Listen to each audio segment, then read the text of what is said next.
Okay, and so Wrighter, can you come on up here? And so Wrighter has a very unique job that he does, and I'm going to give you a little bit of background. And so let me back up just a little bit.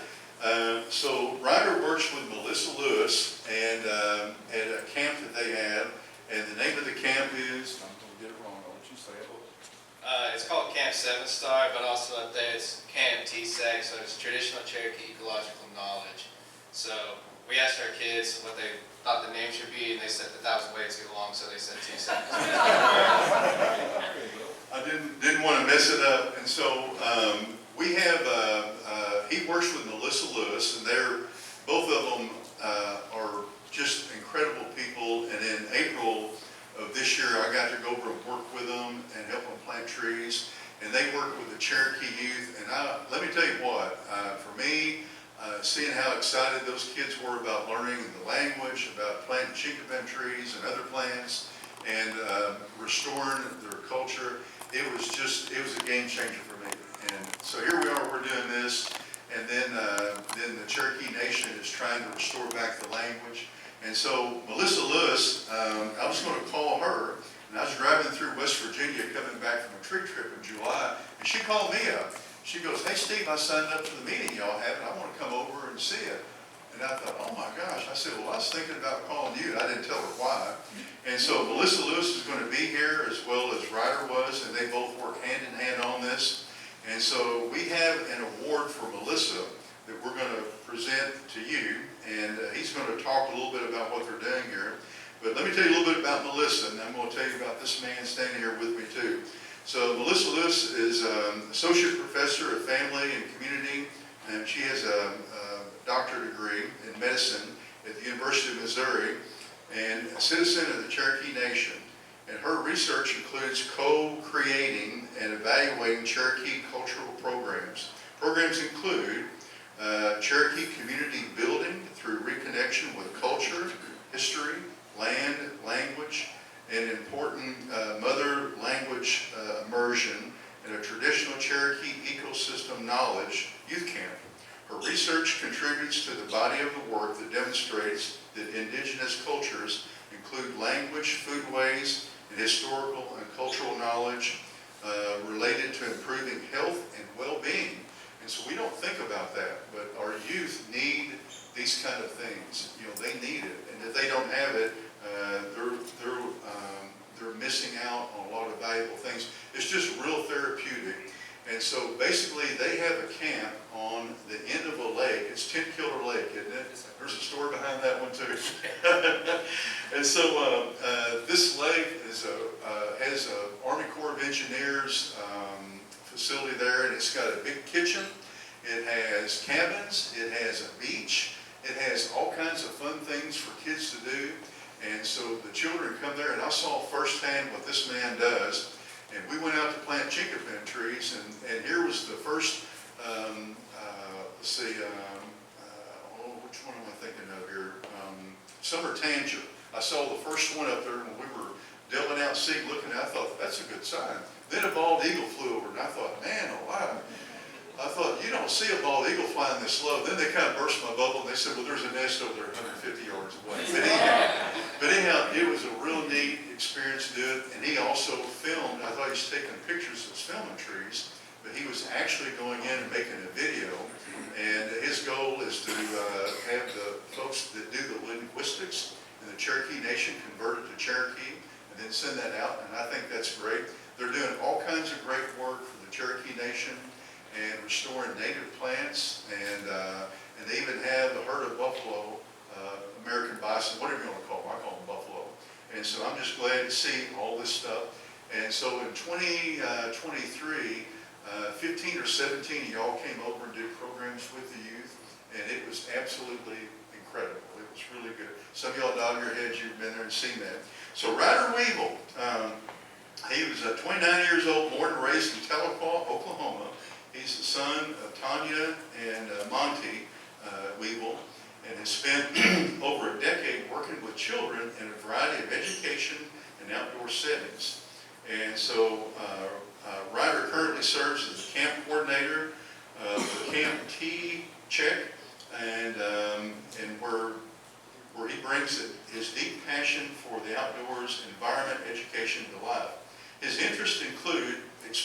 nature, learning about plants, animals, and ecosystems, and sharing that knowledge with the next generation. Inspired by his mother, who is also a teacher, Wrighter is deeply committed to making education fun, engaging, memorable, and lasting. And the work is fueled by a belief that young minds hold the key to a better future, and for both people and the planet. Is that not amazing? So I'm going to go ahead and turn it over to you. And we appreciate it. Thanks again for coming up.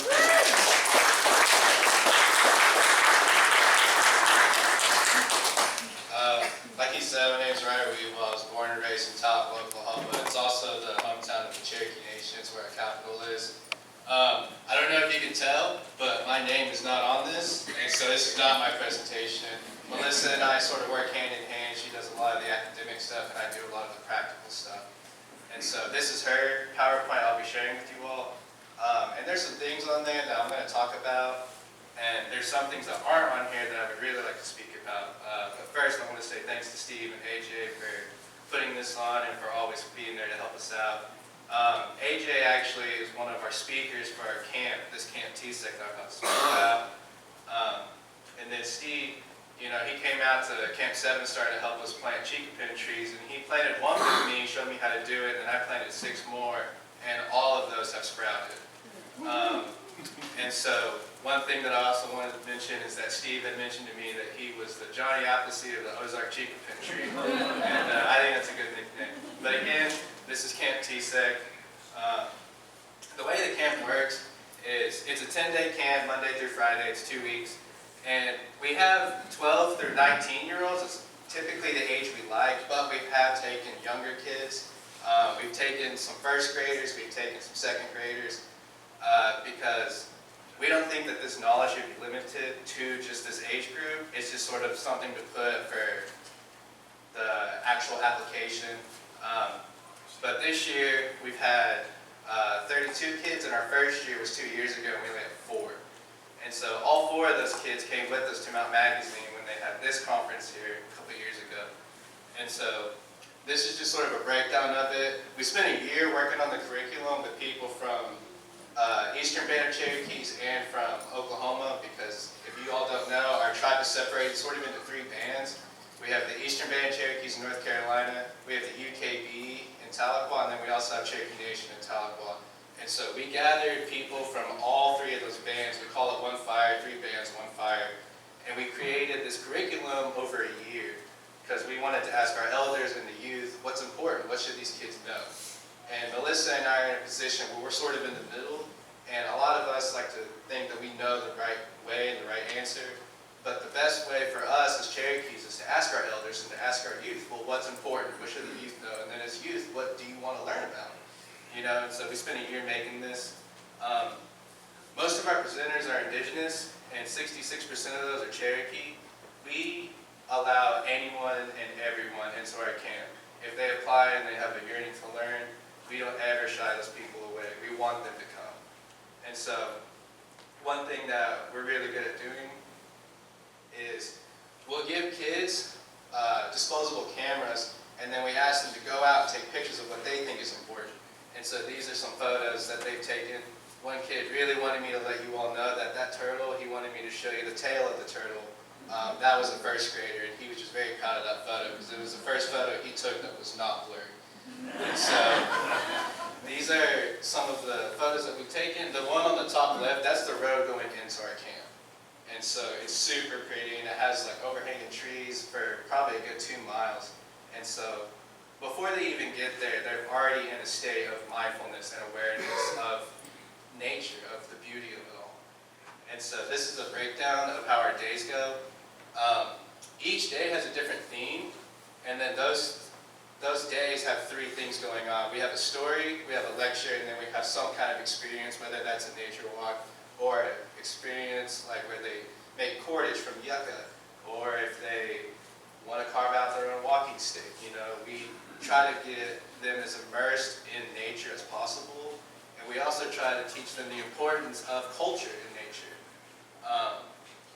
And so our first 5 days is about plants and the ecosystem, and then day 6 through 10, it's more about insects, amphibians, reptiles, birds, just animals. Here's some photos of our children, and I don't know how to use this pointer, so I'm just going to walk over here. This is a student who was in our camp when she was a junior. She's now a freshman in college, and she has come back to work as one of our mentors and our counselors. And everything that we do is part of identity. It's part of their Cherokee identity. It's part of their culture. And whether they know that or not, we're in a position where we're trying to educate them and not be gatekeepers. Okay? Because in our tribe, there's a lot of people who they are very mindful about what information they share with people. Because if you're not from that community, that information is very sacred. That information is very important to that community. But we've tried to develop a community where they can come and they can ask us any questions, and there's no gatekeeping. So some of the things that we do is in the morning, we'll do an icebreaker, and then afterwards we do a traditional story. And these traditional stories just help with that identity. So we have one where about the origin of fire. The animals, I'm just going to give you guys a quick version of it. So before humans and animals interacted, the animals could talk to one another. And the animals went every single night without fire. And then all of a sudden one night it's raining really hard, and this lightning strikes this tree. And they see this orange flower that's just alive and it's moving and it's constant. And every time they get close to it, they realize it's hot. And so a bunch of animals try to go and they try to get the fire, but they can't. They don't know how to gather it. They don't know how to get to it. You know, in our story, we say that Raven was once this beautiful white bird, but when it looked into the tree to see what it was, the smoke hit the raven. That's what turned his feathers black. And so it's also a creation story of why animals look the way they do. And then what's unique about that story is the tiniest, smallest animal. You could say insect, it's a spider, it's a water spider. It wove a basket with its web, and then it put clay around that. And so it was able to go over, get an ember, and bring it back, and that's how the animals got fire. It wasn't the bear, it wasn't the eagle, it wasn't the biggest animal, it was the smallest. And that's what we want to tell our kids. Is sometimes the answer to the problems is in the youth. It's in you guys, you know? And so we really try to share the importance of them being young and them being curious. And that it's okay to ask questions and it's okay to try things, because what else that story tells is, I don't know how many animals failed before there was success. So it's also letting them know it's okay to fail. It's okay to try something and it not work. What's not okay is to give up. And we really try to teach the importance of that to our children, because like Steve, if he would have gave up, we wouldn't be here today, you know? And so he's been a very instrumental part to our curriculum as well, just by the way he lives. It's a great example for how our children should live. The program evaluations, this is also sort of Melissa's stuff, but Melissa does research on kids, and what she's evaluating is she's wanting to evaluate the knowledge, the connection, the positive environmental perceptions, the values, and mental health, how mental health drastically improves from being immersed in the outdoors. And we're now at a point where we have very interesting youth. They're COVID kids, you know, and so a lot of them weren't allowed to go outside. They were forced to stay in, and they were forced to be mindful of who they were around. And so now we have children who have never seen a butterfly, who have never held a fish, who have never even been to the lake. And so whenever we are able to take those children out there and we're able to catch a fish and have them hold it, then there's a connection to that place. It's personal because it's the first place that they got to do something like that. And that's invaluable. Here's some photos of our students. And what's really unique is this gentleman in the yellow shirt at the top right, he is now a sophomore in college, and he is trying to get a degree in environmental sustainability so he can come back and work for us and share his knowledge with the kids. And he's in a unique position because he's able to travel all over the country right now because of a grant that he won. There was, I believe, 250,000 applicants. They picked 100, and he was one of them. And so he's able to travel around the country, study everything that he wants to study. Right now he's studying birds in Michigan. And so once he's done with that, he's going to go to California and he's going to work in the redwood forest for I think a month or two. And so he's just getting a real versatile, or a real variety of knowledge to bring back to us. And here's some quotes from our kids. But for the sake of time, I'm going to transition to something else, because in this is just about TSEC. But Melissa isn't here to talk about the program that she developed before. So in 2018, Melissa was really struggling to find resources for her child, her son Mike, and she couldn't find a good place for him to practice the language. We have an immersion school, but at the time it was still newly developed and it wasn't what it is today. And so Melissa took it upon herself to gather moms and elders in the community, and they started what's known as Cherokee Little Seed Program. And Cherokee Little Seed Program is a completely immersive program where they speak nothing but Cherokee to newborn babies. Our oldest child right now is 2 years old. They started the program when they were about 3 months old. And so we have 12 moms and we have 6 elders and then 2 second language learners who take it upon themselves to every single day teach these youth the Cherokee language, the culture, and everything that goes with that.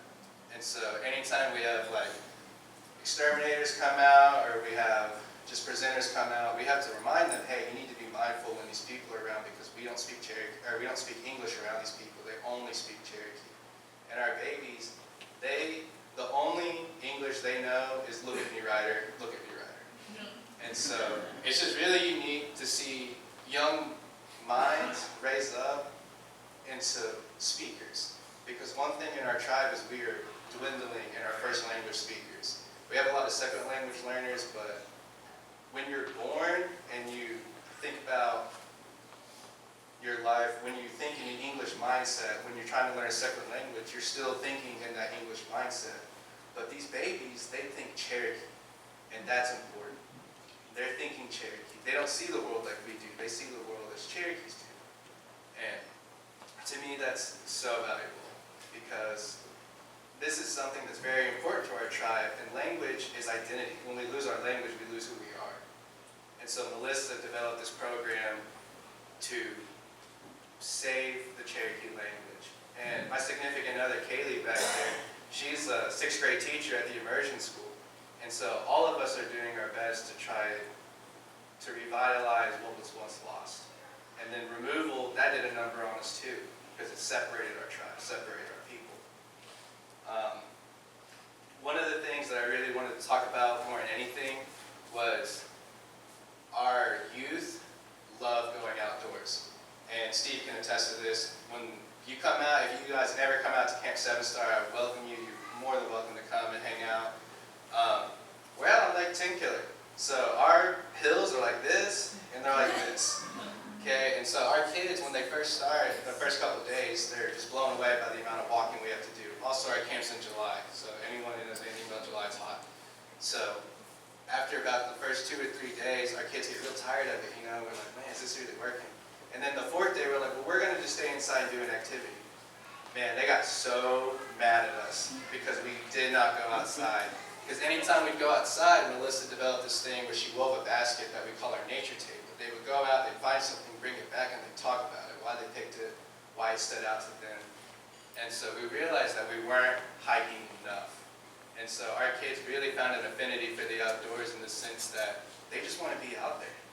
You don't have to give them something 24/7. Sometimes giving them nothing and letting them explore on their own is the right recipe. And so this is an example of us asking them, what do you want? You know? And so they really enjoy just being outside. This boy over here on the photo in the middle left, his name's Matthew Van. And he was born in a Cherokee-speaking home. And this young man brings so much more than Melissa or I could ever bring. And so we asked him, you know, what do you think is important? And he'll tell us. And sometimes he'll take initiative and he'll be the one to speak to the class of kids who are the same age as him. One thing that we really enjoy too is because of the community that we develop with these kids, they sort of mentor each other, you know. The older ones look out for the younger ones, and then the younger ones look out for the babies. And that's a beautiful system where we didn't tell them to do that. They did it on their own. They decided to take care of each other on their own. And so the things that we wanted to ask them is what do they think is important. And we have some new students this year. We don't have any of their quotes on here, but I had a student tell me what's important is knowing that you have a place, that you have a community, that you have a people. And this is a 12-year-old kid telling me this, you know? And it kind of breaks my heart to hear kids so young feel like they don't have a place. But then it's very reassuring knowing that that place is the place that you've created. And Melissa and I try to continue to create a safe space and a safe environment for these kids to come out and learn about their heritage, their culture, their community. And so our Little Seed program and our TSEC program sort of go hand in hand. And we've recently applied for a grant that allows us to go into the schools, because our program is very seasonal based. We only have summer camps right now because we're only in the third year, but we've applied for a grant that will allow us to go into schools to do this work there. So then we can make school a safe place. We can make them excited to come to school. We can show them nature around their school. Tahlequah is in a real rural area, and so there's a lot of woods everywhere you go. And so getting a child excited to come to school and to learn, even if it's not about nature at that moment, just getting them excited to learn is what's important to us. Because like we were saying earlier, they're the key to the future. I remember when I was a kid, hearing stories like, you know, the Chinquapin used to be everywhere. You know, they romanticized that, and I love that. And for me to be 29 years old and go out there and not see that, but to have my own experience with things, I feel sort of the same when I talk to these kids, like, oh, well, when I was young, this was, you know, this creek was flowing all the time, and now it's dried up. And so it's really crazy how full circle it comes when you hear those older people talk and you really admire them for the work that they do. And we have youth who I admire for the work that they do. And so I'm just very grateful to have this position and this opportunity to help our youth. And I'm very excited that they help me as well, because I've been teaching kids for 10 years. I started out as a Little League wrestling coach when I was in high school. And I never wanted to be a teacher, but naturally I gravitated towards that because my mother inspired me to want to inspire others. And when you really inspire somebody else, you can just see that light in their eyes, you know? And that's important, because they're seeing something. Even if it's not there in front of them, they see something in the distance. They see something tomorrow. There's a reason to go to tomorrow. And so that's really all I have to share. If you guys have any questions, feel free to ask me during a break, or if you just see me walking around. Thank you all for your time.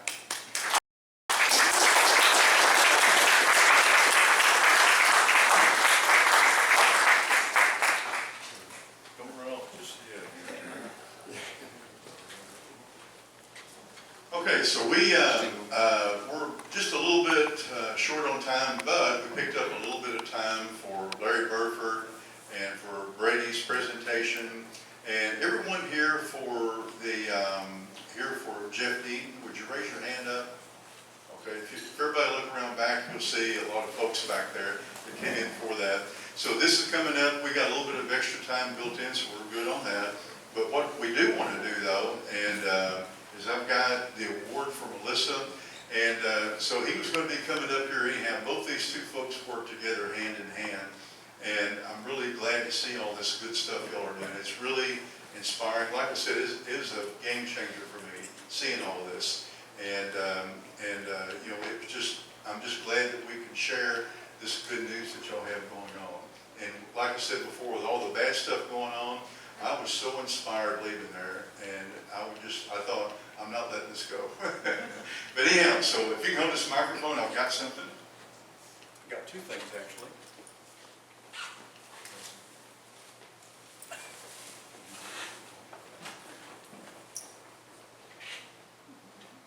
So we have a plaque here in the shape of Oklahoma. You know, we've got one, Texas, Oklahoma, and Arkansas. We can almost put this map together where we're going. And Eddie Estes, where are you at? Back to back. Let me tell you what, Eddie Estes made this for us. And this is, and he's gotten wood down from Arkansas, and before we gave him wood from Missouri. And we've been recycling these. These aren't healthy trees we're cutting down. They're the ones that usually have died from the drought, not the blight. And so we recycle them in. So this is pure Ozark Chinquapin wood. And so he's here to go ahead and tell us about what he is doing. And Melissa couldn't be here. She had to work, but she had to go back for. And kind of like the same reason that Brady wasn't able to make it here until just recently. And it says, Melissa Lewis, for outstanding work saving and restoring the Ozark Chinquapin tree. And so it's an honor to present this to you, to give to her, because both of y'all helped make this happen together. But we've got something also for you. So I was thinking on this, and I thought, well, we've already got our plaques made, and so we've got a thermos right here for you. So when you're out teaching those kids, and it's hot, guess what? This will keep ice for a couple of days. If you got something, something cold, it'll keep ice for a couple of days. Hot, it'll keep it hot. Maybe not 2 days, but it'll keep it hot all day long. And it's custom engraved, and we want you to have that on behalf of all the work you do, just a token of thanks.